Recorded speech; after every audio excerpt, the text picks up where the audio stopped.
Good morning, everyone. This is Sarah coming to you with another Lithia lesson. I hope you are all doing well.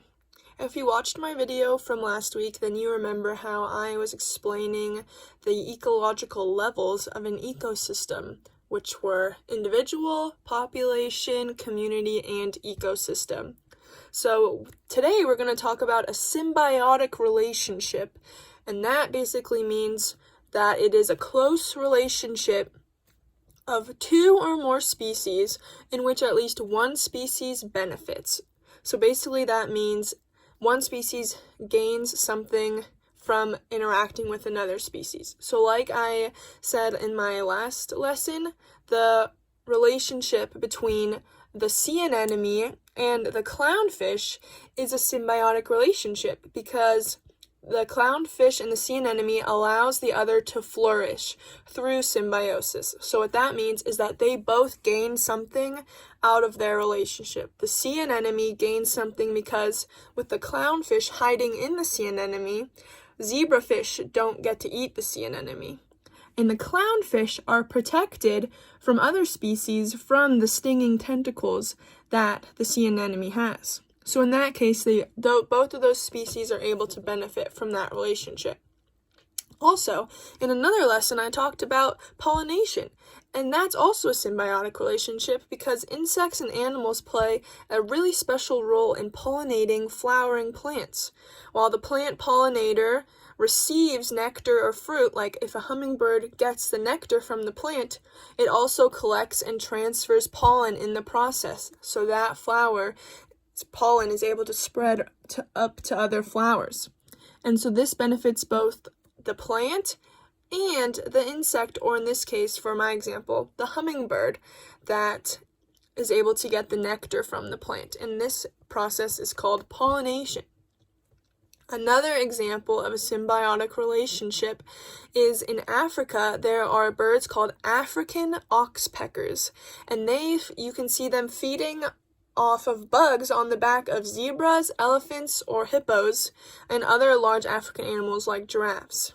Oxpeckers eat ticks off of these animals, and which helps the animals, the large animals like the zebra, get the ticks off of them because ticks are bad, and gives the oxpeckers food.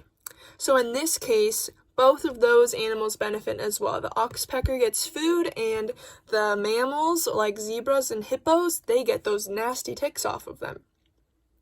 Another example is between the Egyptian plover, which is also a bird, and the crocodile. In the tropical regions of Africa, you can see the crocodile lying with its mouth open in the sun. And the plover flies into the crocodile's mouth and is able to eat bits of meat that are stuck in the crocodile's teeth. And this helps the crocodile because it appreciates the bird getting all of the stuff out of its teeth, and it doesn't eat the bird because it likes getting all of that stuff out of its teeth. So in this case, the bird, the plover, gets to eat food, and the crocodile gets a dental job. So that's really cool. Another example is that remora, which are small fish, they attach to the bottom of sharks or other large marine animals, and they can receive food, like little scraps that are in the ocean that the sharks didn't eat, while the shark receives grooming. So what the remora does is they attach to the bottom of the shark so they're swimming with the shark, and they groom the shark by eating other like little particles that are on the shark.